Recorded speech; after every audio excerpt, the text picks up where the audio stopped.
말씀을 함께 보시겠습니다. 창세기 37장입니다. 1절부터 5절까지 저와 여러분이 합독하여서 말씀을 보시도록 합니다. 창세기 37장 1절부터 5절까지 함께 말씀을 보시겠습니다. 야곱이 가나안 땅 곧 그의 아버지가 거류하던 땅에 거주하였으니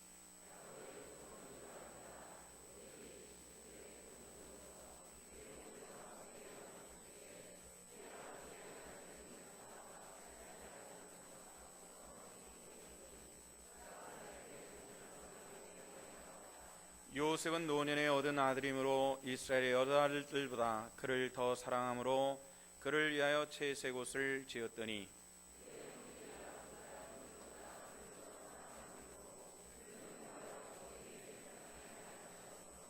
함께 요셉의 꿈을 꾸고 자기 형들에게 말하며 그들이 그를 더욱 미워하였더라. 아멘.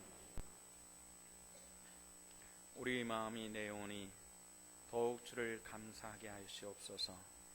오늘 또 주의 말씀을 들을 때에 우리 귀가 열리게 하시고 눈이 띄어지게 하시고 주님을 바라보며 말씀을 들으며 우리의 삶의 현장 속에서 내 입술이 내 손과 발이 하나님의 영광의 일들을 위해서 쓰임받게 하여 주시옵소서. 오늘 또 종을 다 안에 세우셨으니 감사함을 드립니다.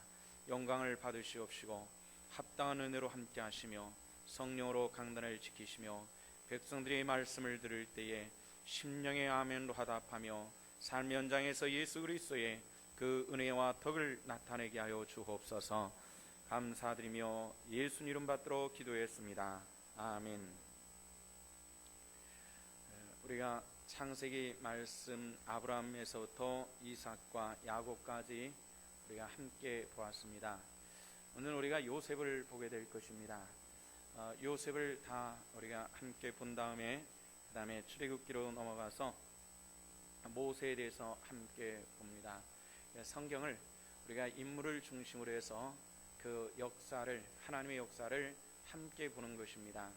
우리 하나님의 넉넉하신 은혜가 우리 성도들에게 함께 있으시기를 주 이름으로 축원합니다. 사람에게 있어서 그 출발은 가정에서 시작을 합니다. 그 가정이 어떤 가정이냐에 따라서 그 사람이 만들어질 수 있다는 거죠. 그래서 가정은 사람을 만드는 공장이라 해도 합당한 표현이라고 생각합니다. 가정은 두 가지가 있습니다. 원가정과 형가정이 있습니다. 원가정이라고 하는 것은 한 사람이 태어나 가지고 점점 성숙해져서 가정을 이루어서 분가할 때까지의 가정을 원가정이라 이렇게 이야기를 하고요. 형가정이라고 하는 것은 한 사람이 자라가지고 배우자를 만나서 한 가정을 이루고 또 자식을 낳고 키워가면서 만든 새로운 가정을 현재 내가 있는 그 가정을 형가정이라 이렇게 얘기를 합니다. 오늘 이 자리에 있는 여러 성도들 가운데 아직 결혼을 하지 않은 사람들은 원가정에 속해 있는 것이고요, 결혼을 한 분들은 형가정에 있는 것입니다. 같은 가정일지라도 내 자녀들에게는 원가정이 되는 것이고 나에게는 형가정이 되는 것이죠.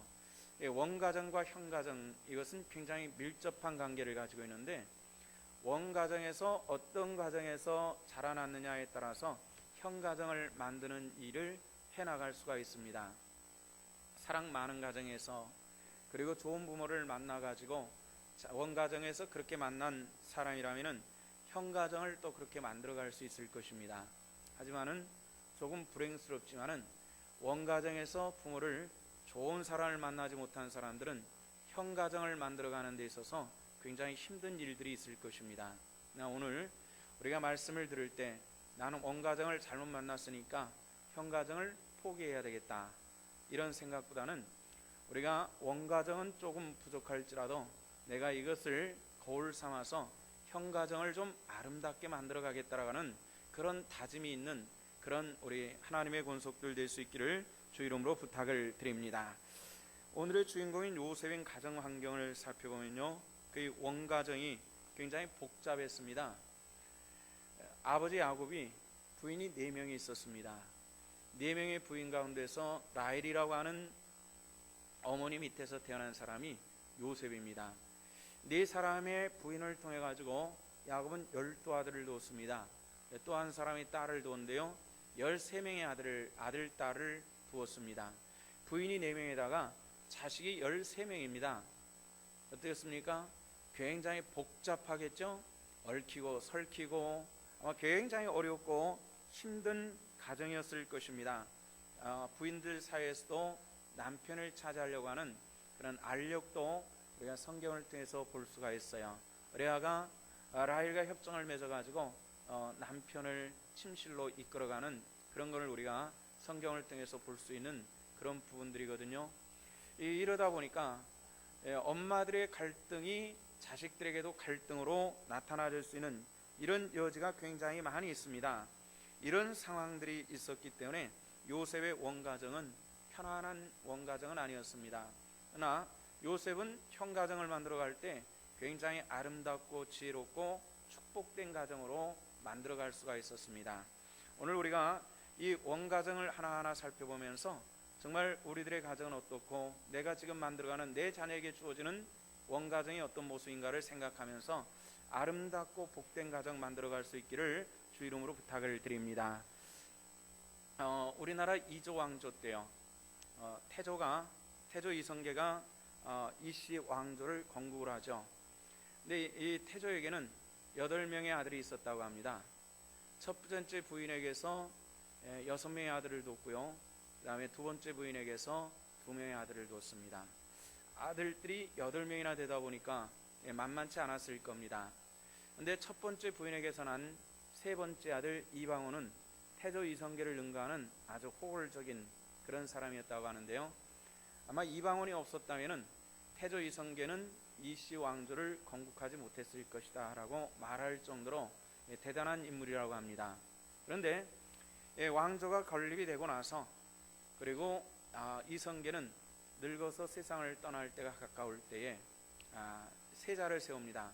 두 번째 왕자에 앉을 사람을 세우는데, 그만 첫 번째 왕이라든지 세 번째 아들인 이방원을 세운 것이 아니라 마지막 아들을 세웁니다. 나이 어린 이 마지막 아들을 세자로 세우려고 할 때 그때 왕자의 난이라고 하는 것이 발생을 하죠. 그래서 세조는 왕에서 물러나고 태조는 왕에서 물러나고 태조의 두 번째 아들인 정종이 왕이 되어서 2년간 통치하다가 그 다음에 동생, 바로 아랫 동생인 이방원에게 왕위를 물려주고 두 사람이 물러나게 됩니다. 이방원 통치를 참 잘했습니다. 우리가 잘 아는 것처럼 태종이라고 하는 사람, 대단한 인물입니다. 그런데 이 태종 이방원도 아들 셋을 두었는데 그 중에 두 아들을 제껴놓고 세 번째 아들인 세종에게 왕위를 물려주었습니다. 근데 두 번째 왕자가 절에 들어가 가지고 맨손으로 북을 두드렸는데 그 북이 헤어질 정도로 마음의 분함을 달랬다라는 그런 얘기가 있죠. 그만큼 그 왕이 된다라고 하는 것, 누가 정통성을 이어가느냐에 대해서 굉장히 마음 쓰일 수밖에 없는 그런 것인데, 세종은 형들을 제껴놓고 자신이 왕이 되었다라고 하는 것에 대해서 늘 마음의 부담을 가졌다고 합니다. 그래서 그에게도 여러 아들이 있었지만은 가장 병력하고 무능한 첫 아들 문종에게 왕위를 세워줬습니다. 이게 5번째 왕이죠. 몇 년 못 살고 세상을 떠난 바람에 12살밖에 되지 않는 어린 단종이 왕위를 물려받게 됩니다. 이 어린 왕이 되다 보니까 대신들이 자꾸 어린 왕을 흔드는 것을 보고 세조가 왕위 찬탈을 하게 되죠. 그래서 영월로 귀향을 가서 사역을 받고 단종이 죽습니다. 이런 걸 보면서 역사 속에서 그려진 우리나라의 역사는 사람들이 감성이 많기 때문에 얼만큼 이론적으로 이성적으로 세조가 왕권을 잘 세워나갔고 통치를 잘했냐, 이런 것에 대해서는 이야기를 하지 않고요, 어린 조카를 죽이고 왕이 됐다고 하는 이 문제만을 가지고 세조는 지금까지 그렇게 각광받지를 못하고 있습니다. 역사 속에서 세조만한 왕이 별로 없었습니다. 아버지 세종 못지않게 우리도 능가할 만큼, 할아버지 태종도 능가할 만큼 굉장한 통치력이 아주 대단한 아주 현군이었다라고 그렇게 알고 있습니다. 그런데 우리는 그것보다는 세조는 조카를 쫓아낸 나쁜 사람, 우리가 감성적으로는 그렇게 볼 수 있지만은 이성을 가지고 볼 때는 무너져가는 왕권을 다시 일으킨 사람이 세조라는 겁니다. 자, 이렇게 된 이유는 뭐죠? 태조부터 이성계부터 흘러나온 것이 왕권이 7대, 이시왕조 초반기에 7대 이르기까지 굉장히 복잡하고 아주 굉장히 힘든 이시왕조가 세워지면서 중국도 굉장히 혼돈했는데요. 이럴 때를 통해 가지고 우리나라는 대륙의 영토를 넓힐 수 있는 이런 기회가 있었지만은 이 왕권의 문제가 있었기 때문에 그렇게 하지 못하는 기회를 놓쳐버리고 말았던 이런 역사가 있었던 겁니다. 왜 이런 얘기를 하느냐? 성경 얘기를 하다가 이런 얘기를 하는 이유는 바로 그 원가정이라고 하는 것. 태종에게도 원가정, 세종이라든지 단종이라든지 세조에게 있어서 그 원가정이라고 하는 것이 너무 복잡했기 때문에 이런 국가적인 문제가 있었다라는 것을 여러분들에게 말씀을 드리려고 하는 것이고요. 또 야곱의 집안이 그와 비슷했다는 것을 말씀을 드리는 겁니다. 네 사람의 부인에게서 12아들이 태어났고 한 딸이 태어나가지고 얼그렁 설그렁하면서 굉장히 복잡한데요. 오늘 성경 말씀 2절에 보면은 2절 제일 아래 보니까 그가 그들의 잘못을 아버지에게 말했다. 요셉이 아버지 야곱에게 형들의 잘못한 것을 전부 고해 바치는 이런 문제가 있었습니다. 또 3절에 보니까 요셉은 노년에 얻은 아들이므로 이스라엘 여러 아들들보다도 더 사랑해서 그에게 채색 옷을 지어서 입혔다. 이렇게 이야기를 합니다. 채색 옷이라고 하는 것이 뭐죠? 색깔 있는 옷입니다. 색깔 입는 옷. 우리나라 우리 민족을 배그민족, 흰옷을 좋아하는 민족이다 이렇게 얘기를 하는데요. 사실 흰옷이 좋아서 입었겠습니까? 사극을 한번 보세요. 요즘에도 보통 못 사는 이 평민들은 흰옷을 입지만은 잘 사는 양반이라든지 왕족들은 흰옷 입지 않잖아요. 색깔 있는 옷을 입습니다. 자줏빛이라든지 남색 옷이라든지 노란빛에 굉장히 호화찬란한 옷을 입습니다.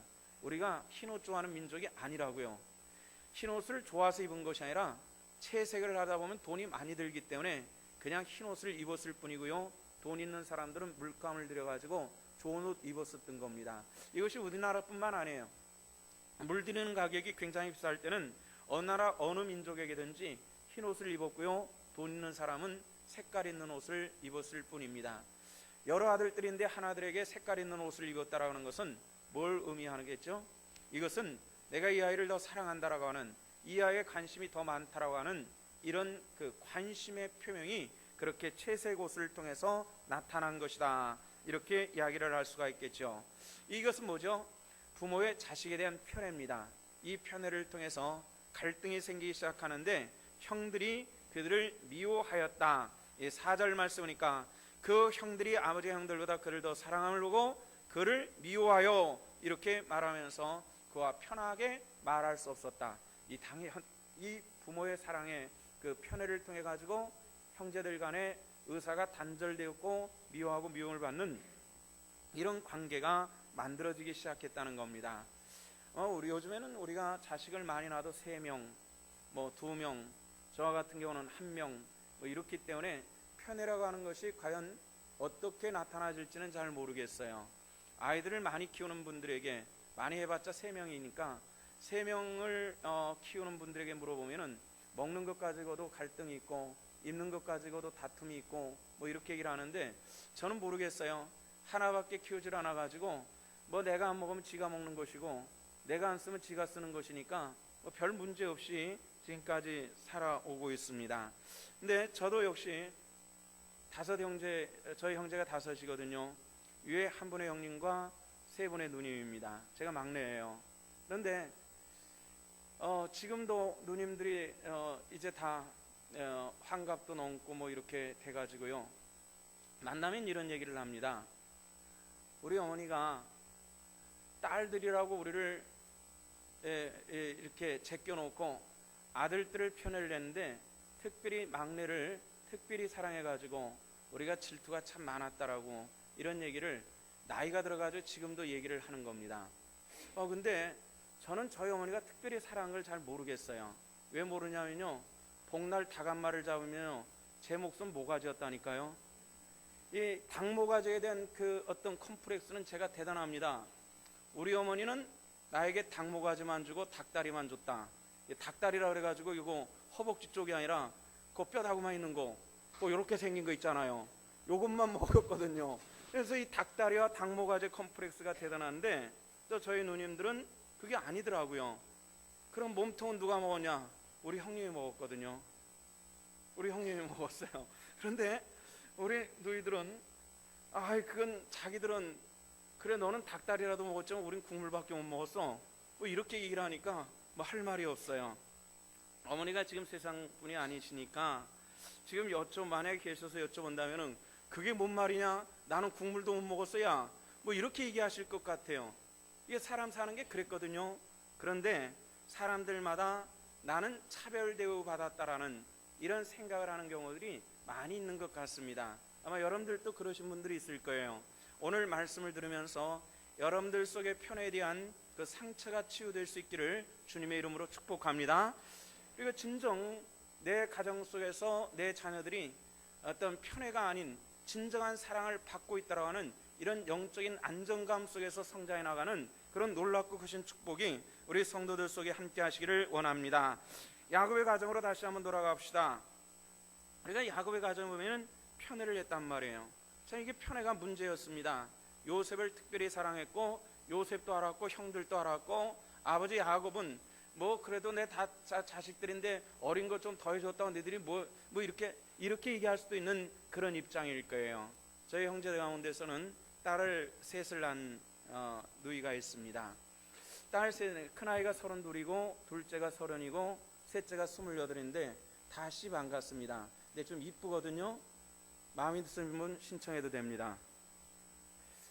근데 이 아이들이 32, 30, 28 이렇게 주르륵 있는데 셋째 아이가 문제가 생겼어요. 어렸을 때부터 자꾸 우울증을 아이가 앓는 겁니다. 근데 이게 참 이 우울증을 하니까 이걸 어떻게 해야 돼? 말도 잘하지 않고 항상 우울하고 이러는 거예요. 하여튼 그러면서 청소년기를 지나고 대학을 졸업하고 직장 생활하는데 밖에 사람들, 친구들이라든가 직장 동료들한테 물어보면은 전혀 직장이라든가 학교 생활하면서 그런 게 보이질 않는데 집에만 들어오면 이 아이가 우울해지고 엉뚱하고, 그래서 이 아이가 커가면서 20살 될 때까지는 뭐 그런 좀 아이가 그런가 보다라고 지냈는데 대학을 졸업하면서부터는 아이가 막 표독하게 달라지기 시작하는 거예요. 막 부모에게 막 화를 내고 막 그냥 엉뚱한 얘기를 하고 언니들에게는 책을 집어 던져 버리고 이렇게 아주 엉뚱한 일들이 자꾸 발생을 하는 겁니다. 그러니까 부모들과 언니들이 이 아이만 나타났다면 그냥 쩔쩔쩔쩔 그냥 벌벌벌 떨 정도로 그렇게 이상하게 집안을 만들어가는 거예요. 그래서 가끔 저희한테 그런 문제를 가지고 상담을 하는데 물어봤습니다. 도대체 부모 입장에서 왜 그런 것 같으냐 이렇게 물어봤더니 아이 셋을 키우면서 아무래도 경제적으로 요즘 현대사회 속에서 딸아이들을 다 대학을 보내고 뭐 이렇게 하다 보니까 늘 넉넉한 건 아니었는데 언니들이 입던 옷, 언니들이 쓰던 뭐 신발 뭐 이런 것들을 전부 셋째한테 물려주는데 이 아이가 고등학교 졸업할 때까지 같은 동네에서 한 학교를 다녔으니까 교복도 물려입고 뭐 하여튼 뭐든지 물려 쓰는 거예요. 이 아이는 20살이 될 때까지 거의 자기 것으로 새 것이라고 하는 것을 써보지를 못했다는 겁니다. 근데 둘째하여 큰아이들은 어렸을 때부터 욕심이 많고 부모에게 어필할 수 있고 이렇게 해가지고 언제든지 자기 의사가 반영이 되는데 이 아이는 의사가 반영이 안 된 거예요. 근데 이 아이는 착하니까 부모가 그렇게 하려면 그냥 순종하고 따라서 하는 무지하게 착한 아이인 줄 알았는데 아이 속에는 계속 뭐가 있었느냐면은 부모가 나를 미워하기 때문에 언니들 쓰는 것을 나에게 이렇게 던져주듯이 준다라는 이런 것이 생겨가지고 자기 의사를 말할 수 있고 성이 되고 나서부터는 아주 아이가 전혀 180도 달라지면서 자꾸 문제를 일으키는 이런 것을 보았습니다. 아직도 이것이 본격적으로 해결은 되지 못하고 있는데 저희 누이 집에서는 이게 항상 골칫거리고 걱정거리가 되는, 그래서 밖에서도 혹시 대인관계 속에서 그런 알아보면은 전혀 그렇지 않은데 집안에서만 들어오면 이게 아주 완전히 망나니가 되어버리는 이런 굉장히 골치 아픈 28살쯤 되어서 웬만하면 시집갈 나이 됐잖아요. 그런데 아직 그런 문제를 가지고 있다는 겁니다. 이게 왜 그랬을까요? 이 편애를 통해서 만들어지는 문제인데, 야곱의 가정으로 돌아가 보면은 야곱은 편애를 하게 되고 형들은 소외를 합니다. 어머니 라헬을 네 사람의 부인 중에서 라헬을 더 많이 사랑을 했습니다. 그의 소생인 요셉이 있었어요. 어머니 라헬은 일찍 죽게 됩니다. 소생 이 요셉이 어렸을 때부터 야곱은 이 아이를 통해서 사랑을 구현했고, 또 이 아이를 통해서 성경 말씀이니까 야곱 말년에 위로를 받는 이런 과정들을 겪게 되는 겁니다. 요셉과 야곱은 그런 관계에 있었지만은 다른 형들은 상대적으로 소외되고 아버지의 관심 받게 돼버리는 이런 과정을 겪었던 거죠. 우리가 일상적으로 우리 집안에서도 얼마든지 우리들의 지배 속에도 얼마든지 있을 수 있는 그런 일들입니다. 한번 가만히 살펴보시고, 혹시 그런 가정 속에서도 야곱은 절대로 편애가 마음은 아니었지만은 행동으로 그렇게 나타나졌을 것인 것으로 알고, 혹시 편애를 통해서 부모에 대해서 불평이 있다면은 오늘 여러분들이 부모를 용서하시고 여러분들의 마음속에 진정한 사랑과 평화가 깃드는 귀한 시간 될 수 있기를 주 이름으로 부탁을 드립니다. 이런 문제들이 생길 때 우리가 꼭 알아야 될 것이 있습니다. 오늘 37장 5절 그 하반절에서부터 11절까지 보면은요, 어떤 내용이 나오면은 요셉의 꿈 얘기가 나옵니다. 형들의 집단이 볕단들이 요셉의 곁단을 향해서 머리를 숙이고 해아달과 별들이 요셉을 향해서 머리를 숙이는데, 이게 뭘 의미하느냐 하는 문제에 있어서 해와 별은 아버지와 어머니를 상대하는 것이고, 다른 별들이 나에게 머리를 숙여 경배한다라고 하는 이런 것은 형들이 나를 향해서 경배할 때가 올 것이다라는 이런 애연적 꿈을 가지고 형들에게 얘기를 하고 부모에게 얘기를 할 때에 여기에 순간적으로 문제가 아주 크게 파생되는 이런 걸 볼 수가 있습니다. 성도 여러분들, 우리가 이런 문제들이 있을 때 우리가 잘 감당해야 될 일들이 있습니다. 그것은 뭐냐면은 이 꿈은 장차 일어날 구원사적인 꿈인데도 불구하고 요셉은 아직 어리고 영적 분별력이 없어가지고 이게 의미하는 바가 무엇인지는 알지를 못했던 겁니다. 그러나 성경 말씀에 보니까 11절에 보니까 야곱은 그 형들은 시기하되 그의 아버지는 그 말을 간직해 두었더라, 이런 말씀을 합니다. 이 말의 뜻은 뭐죠? 아버지는 여기 나타나는 영적인 의미를 분별하고 있었더라는 그런 이야기입니다. 그러면 어떻게 해야 되겠습니까? 이 꿈이 은혜 안에서 이루어져 나갈 수 있도록 어른의 역할을 잘 감당을 해야만 했습니다. 그러기 위해서는 어떤 것입니까? 형들과 요셉의 관계가 시기와 질투의 관계가 아니라 사랑과 협력의 관계로 만들어가야 되는 것이 부모의 입장이었다는 겁니다. 그런데 어떻게 했는지 보십시오. 아버지가 그를 꾸짖습니다. 그 꿈이 무엇이냐 하면서 간단하게 꾸짖고 끝내버리고 만다는 겁니다. 성경 말씀에 보면요, 이 신앙적 위인들이 가정에서는 실패하는 경우들이 참 많습니다. 대표적인 사람이 엘리 제사장, 사무엘의 스승인 엘리 제사장입니다. 가장 어려웠고 힘든 시대, 이 사사기 마지막 판에 이 정치적으로 사회적으로 굉장히 혼돈기에 엘리 제사장이 이스라엘 백성들의 사사로서의 역할을 감당하고 있었을 때였습니다. 근데 엘리 제사장이 늙어가지고 눈이 좀 어둡고 귀가 좀 어두울 때 그 아들들 홈리와 비누아스가 못된 짓을 하기 시작합니다.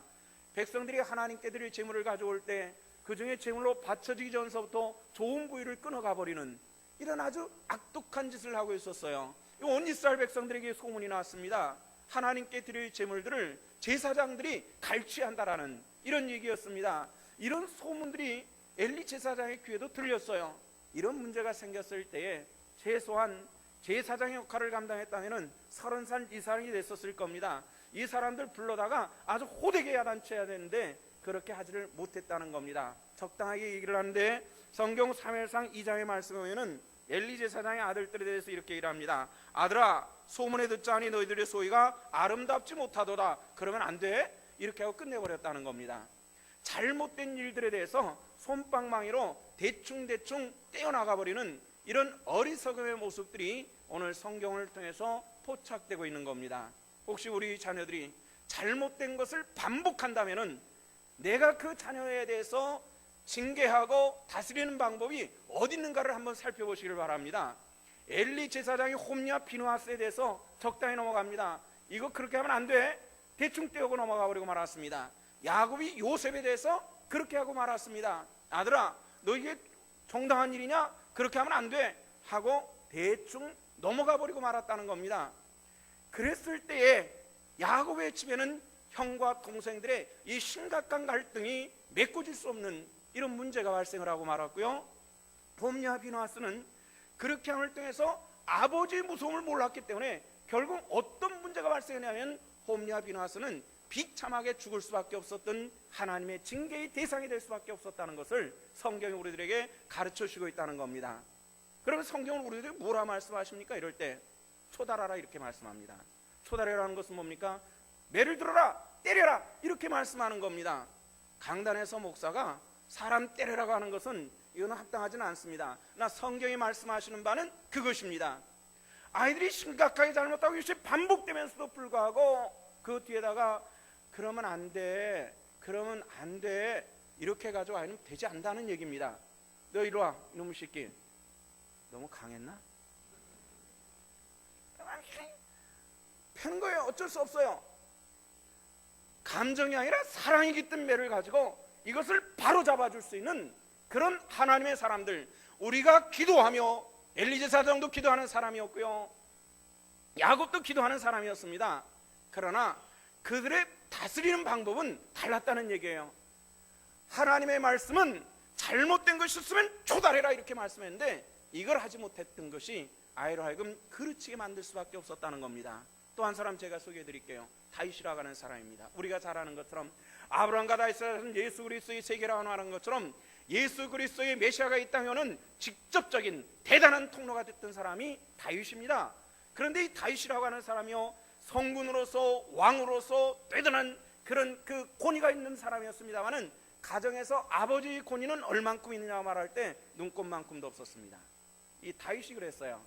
예를 들면 다윗은 여러 부인이 있었습니다. 그 부인 중에서 여러 부인 중에서 서로 배가 다른 아이들이 태어나죠. 그 중에 암논이라고 하는 아들이 있었어요. 이 암논이라고 하는 아들이 또 배다른 여동생인 다말을 간음한 사건, 강간한 사건이 벌어져요. 이것이 궁중의 문제고 사회적인 문제로 대두가 됐을 때 아버지 다윗이 암논을 불러서 너 그러면 안 돼 임마 뭐 이렇게 끝내버리고 말았다는 거예요. 그런데 강간당한 다말의 오레비가 누구였냐면 친오레비가 압살롬이었습니다. 압살롬도 대단한 사람이었거든요. 아버지가 자기의 그 배달한 이복형에 대해서 하는 것을 볼 때 이거 정말 우습게 한단 말이에요. 도대체 내 동생, 이 여동생을 강간한 이 이복형에 대해서 이런 모습이 옳으냐? 압살롬이 정확하게 판단한 거예요. 그런데 아버지를 가르칠 수가 없고 채근할 수가 없으니까 압살롬이 칼을 들고 와서 이복 형제를 찔러 죽이는 것으로 사건이 마무리되는데요. 이 사건이 끝나고 나서도 압살롬에 대한 아버지 다윗의 징계는 시원치 않았다는 겁니다. 이것이 결국 어디까지 비화되죠? 압살롬에 의해서 다윗 왕이 순간적이면 왕좌에서 쫓겨나는 사건까지 일어나는 것을 성경에서 볼 수 있고요. 압살롬은 결국은 비참한 죽음을 경험하게 되는 한 가정 속에서 일어나는 이 역사는 형편없이 끝나버리고 만들어가는 겁니다. 성도 여러분들 부탁을 드립니다. 우리가 하나님의 은혜 안에서 내 온 가정을 바로 세우기 위해서 단호할 수 있는, 내 자녀의 교육의 문제에 있어서 단호하게 처리할 수 있는 그런 하나님의 권속들 되시기를 주 이름으로 부탁을 드립니다. 오늘 성경 말씀으로 또다시 요셉에게로 돌아가면은 요셉 형들에게 발견된 문제가 있습니다. 이복 형제들끼리만 그래도 동생인데 동생을 죽이려고, 오늘 성경 말씀 보니까 요셉의 나이가 몇 살이었어요? 17살. 아직 청소년 아닙니까? 아직 자기들은 다 컸다라고 얘기할지 모르지만은 아직 좌우가 분별되지 않는 어린 아이들이었다고요. 그런데 형들은 이거 죽여버리자. 장장 10명이나 되는 형제들이 작당을 하고 있다는 겁니다. 무서운 일들입니다. 아주 무서운 일들이 일어나고 있는 이런 것을 봅니다. 그 이유는 무엇입니까? 그 형들 속에는 시기와 질투라고 하는 이 뿌리 깊은 사단의 권세가 들어가기 시작했더라는 겁니다.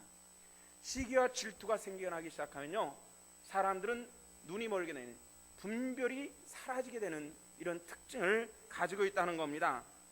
그래서 우리들의 가정 속에서 이제 예전처럼 5명, 6명 이렇게 키우지 않지만은 둘이나 세 명뿐이라 할지라도 이것이 우리가 바로 하지 않으면은 우리가 하나님 은혜 안에서 아름답게 되어질 수 없다는 것도 우리가 기억해야만 합니다. 한 가정의 슬픔처럼 교회도 마찬가지입니다. 교회도 이런 시기와 질투를 통해서 만들어지는 일들은 심각하다는 겁니다. 우리가 이것들을 분별하시고 정말 하나님 은혜 안에서 저는 여러분들을 사랑하며 균등하게 사랑해야 될 이유가 있을 것입니다. 여러분들 또한 그러나 균등하게 사랑하지 못한다 할지라도 그러나 두해지는 환경과 조건들 속에서 일어나는 이런 모든 상황들을 통해서 시기와 질투가 아닌 정말 사랑과 하나님 앞에 영광 돌리는 그런 아름다운 모습들이 우리 성도들을 통해서 나타나질 수 있기를 주 이름으로 부탁을 드립니다. 저는 가끔 성도들의 가정을 방문하다 보면 이런 얘기를 듣습니다. 목사님, 왜 내가 인사하는데도 딱 나한테 쳐다보세요? 나 정말 그런 적 없습니다. 나 하나님께 맹세하고 나 그런 적 없어요. 진짜 없어요. 그런데 신경을 이쪽에 뺏긴 사이에 뭐 이렇게 하다 보면은 뭐 이렇게 뭐 하는지 모르겠는데, 목사가 나를 보면 고개를 휙 돌렸다고 그러는데 식은땀 나요. 세상적인 표현하면은 미치겠습니다. 그런데 거기까진 괜찮아요. 옆에 사람이 그래 나도 당했어 뭐 이래 버리면 그거 진짜가 돼버려요. 나 정말 안 그러거든요. 나 정말 안 그러니까 영 내가 잘못 본다면 제 앞에서 이렇게 하십시오. 날 좀 벗어 날 좀 벗어 이렇게 하면 내가 틀림없이 볼 거예요. 난 근데 정말 그럴 때 있어요.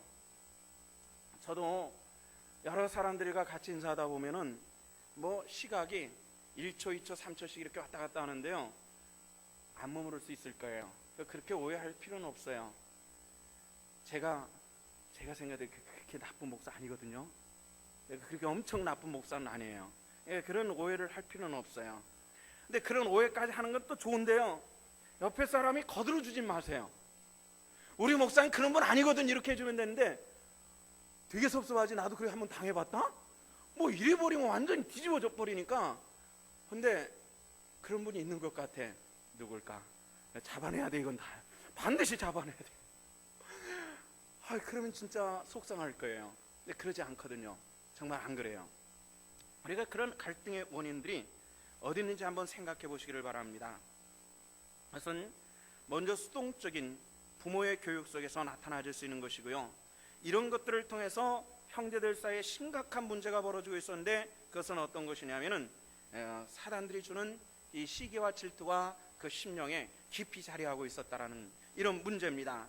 여러분들, 누군가 미워하는 마음이 생길 때 실상은 나와 그 사람의 관계가 아니라 이 사이 속에 하나 끼어든 것이 있음을 기억하십시오. 사단이 끼어든다는 겁니다.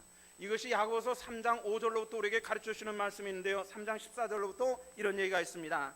너희 마음속에 독한 시기와 다툼이 있으면 자랑하지 말라. 진리를 거스려 거짓말하지 말라. 이렇게 말씀을 합니다. 여기 자랑이라고 하는 말은, 이 말의 뜻은 뭐냐면 밖으로 말을 뱉지 말라는 얘기입니다. 시기와 질투, 이것들이 마음속에 밖으로 언어로 생산되기 시작할 때 여기는 반드시 악한 권세가 끼어들기 마련이라는 겁니다. 야고보 선생은 이것을 정확하게 꿰뚫고 말합니다. 이런 사람들의 특징은 뭐냐면은 언어적 지혜가 있습니다. 사람들이 심령이 시험들기 시작하면은 이것을 흔드는 사단의 입술은 사람을 흔들 수 있는데 이것을 성경에서는 잠시 지혜라고 표현을 했습니다. 그러나 이 지혜는 하늘에서 내려온 것이 아니라 사단이 준 것이요 마귀적이니, 성경 그렇게 우리에게 말씀을 하고 있다는 겁니다. 오늘 우리가 내 성품 속에서 보이지 않게 마귀와 사단의 권세에 빠져 있다면 이것을 벗어버릴 수 있는, 하나님의 도움을 받고 능력받는 하나님의 권속들 되시기를 주 이름으로 부탁을 드립니다. 이럴 때 우리가 해야 될 것이 있습니다. 이런 시기와 질투가 있을 때 그때 무릎 꿇으십시오. 하나님, 내게 시기와 질투가 있습니다. 어찌 사람이 시기와 질투가 없겠습니까? 사람이라고 하는 이 인간이 아직도 죄의 권세에 있는데 어찌 그것을 우리가 완전히 벗어버릴 수 있겠어요? 그러나 그때 우리가 해야 될 것이 있습니다. 하나님, 내가 감당할 수가 없사오니 내 안에 성령으로 역사해 주시옵소서. 성령으로 함께해 주시옵소서. 그때 주의 능력을 체험할 수 있는 하나님의 사람이 되어질 줄로 믿습니다. 또 한 가지 우리가 기억해야 될 것이 있습니다.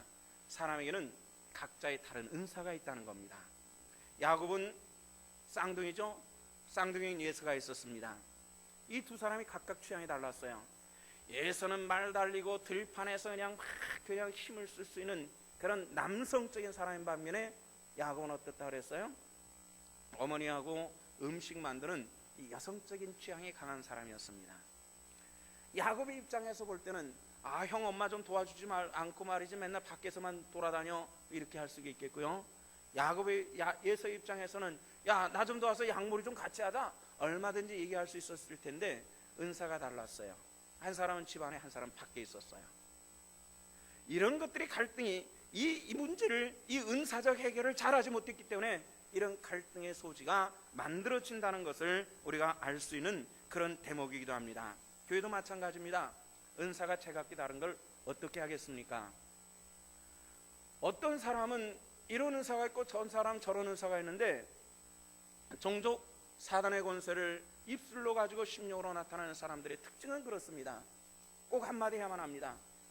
이렇게 힘든데 말이지 꼭 저기서 저렇게 놀아야 돼?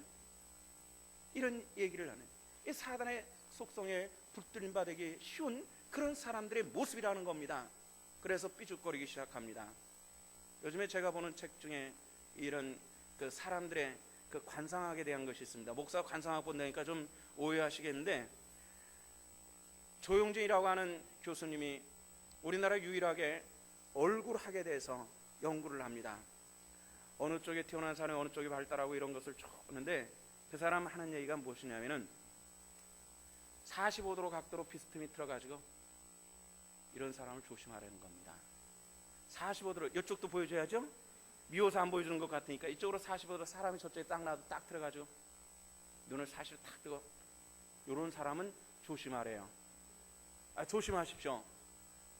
그래 보니까 정말 맞더라고요. 조심해야 됩니다. 45도로 각도로 딱 들어가서 눈을 탁 삐뚤면서 입을 쫙 삐죽이는 사람들,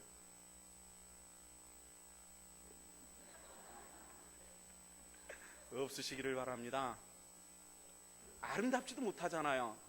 그런데 통계학적으로 그렇게 나타난다는 겁니다. 요 얘기를 하면 꼭 가서 하는 얘기가 우리 목사님의 관상 마셨는데 이렇게 하면 안 돼요. 관상 얘기하면 안 되는 겁니다. 통계학을 얘기하는 거지. 자, 우리 한번 따라합시다. 사람마다 다른 은사가 있다. 인정하시기를 바랍니다. 은사 다른 거 인정하세요. 그냥 인정하세요. 이런 환경 속에서 요셉을 보면은 참 은혜스럽습니다. 요셉 참 한많은 세월 살았잖아요. 17살에 노예로 팔려가가지고 보디발의 집에 하인이 됐다가 감옥 속에 들어갔다 총리들이 됐다가 막 이런 이 풍파가 많은 그런 사람이었어요. 어찌됐건 결론적으로는 잘 됐지만은 그래도 뭐예요? 형들 만났을 때, 아버지 만났을 때, 아버지 왜 그러셨어요? 이렇게 얘기하고 싶고, 형들 만났을 때 형들이 그랬어? 한번 이게 해볼 수 있는 이런 상황이었어요. 근데 요셉에 대해서 성경을 쭉 훑어보면요, 요셉은 입술에 원망이 없었더라는 겁니다. 할렐루야. 원망이 없었습니다. 우리 한번 따라합시다. 은혜의 사람은 핑계도 없고 원망도 없다. 믿습니까? 은혜의 사람은 핑계도 없고 원망도 없습니다. 근데 요셉이 총리들이 됐을 때 이걸 알지 못하고 형들이 양식 사러 왔어요. 요셉 앞에 무릎을 꿇고 달달달 떨고 있을 때 형들을 껴안고 눈물을 흘리며 입을 맞추며 하는 얘기가 있었어요. 뭐였죠? 여기에는 형님들 하나님의 뜻이 있었어요. 염려하지 마세요. 내가 있잖아요. 이제 굶어 죽을 이유가 없어요. 다 오세요. 내가 먹여 살릴게. 얼마나 아름다운 결말을 맺고 있는지요. 이게 은혜의 사람인 줄로 믿습니다. 은혜도 악의 결론을 맺는 것이 아니라 악의 결론을 맺는 사람이 있는가 하면은 악한 일에 은혜로 결론 맺는 그런 사람도 있더라는 얘기죠. 요셉이 바로 그런 사람이었습니다. 그 안에는 누가 있었어요? 하나님이 계셨더라는 겁니다. 할렐루야. 하나님, 그 놀랍으신 나를 구속하시고 내 삶을 주관하시는 그 하나님의 놀라운 은혜의 손길에 붙들림 받으며 하나님의 영광을 그 성호를 찬양할 수 있는 하나님의 권속들 될 수 있기를 주 이름으로 부탁을 드립니다. 이 삶이 우리 속에서 이루어져야 되는 겁니다. 이것이 신자입니다. 혹시 여러분들 종교심을 가지고 오늘 예배당 안 가면은 뭔 일이 생길 것 같은 두려움 속에서 오셨습니까? 이것은 종교입니다. 종교 생활입니다. 오늘 우리가 주님을 만나는 이 감격과 기쁨을 가지고 오늘 주님 앞에 나와서 예배한다면 여러분들 속에 주님을 믿는 신앙이 있는 줄로 믿습니다. 신앙으로 왔습니까? 종교를 가지고 왔습니까? 오늘 진정 주님을 사랑하는 그 사랑의 뜨거운 것을 가지고 오늘 주님 앞에 나와 찬양하며 영광 돌릴 수 있는 이런 하나님의 권속들, 신성의 자녀들 되시기를 주 이름으로 축원합니다. 기도하십시다.